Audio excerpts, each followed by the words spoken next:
Hello everyone, welcome to AP Sources Simplified. This is going to be another quick review as we look at the second party system of the Jacksonian Democrats and the Whigs.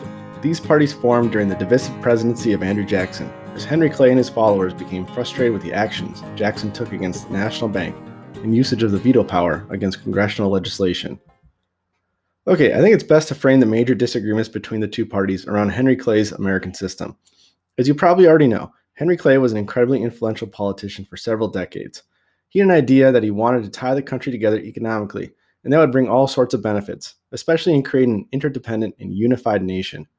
In order to do this, a lot of infrastructure like national roads, canals, and increasingly railroads would need to be built. Clay wanted the federal and state governments to help subsidize these expensive projects, but in order to do that, you need revenue. So Clay proposed tariffs that would help raise revenue and also protect industry from foreign competition. Another key cog in this system would be the continuation and maybe expansion of powers of the National Bank, which could provide loans to governments and help keep a stable monetary system. Also, in general, Whigs favored wage labor and wanted to help entrepreneurs start businesses. On the other side were the Jacksonian Democrats. They felt Clay's American system would go against the yeoman farmer ideal espoused by Thomas Jefferson. They also favored a balanced budget and were against deficit spending for infrastructure. Many Democrats were also against tariffs that hurt cotton plantations in the South, as foreign countries like Great Britain would reciprocate tariffs on America's main export, cotton.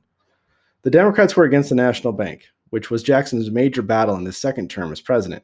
And in general, the Democrats were in favor of slave labor system in the South and would like to see it expanded into the territories. Okay, another major issue that comes up in the 1840s is the Mexican-American War.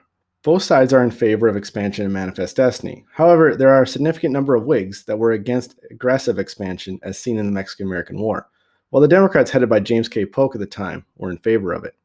Finally, looking at the last major development of the era, and that was the reform movements that sprung up from the Second Great Awakening. The Whigs were more in favor of reform like temperance, public schools, and prison reform, while the Democrats opposed these types of reforms and preferred individual freedom of choice.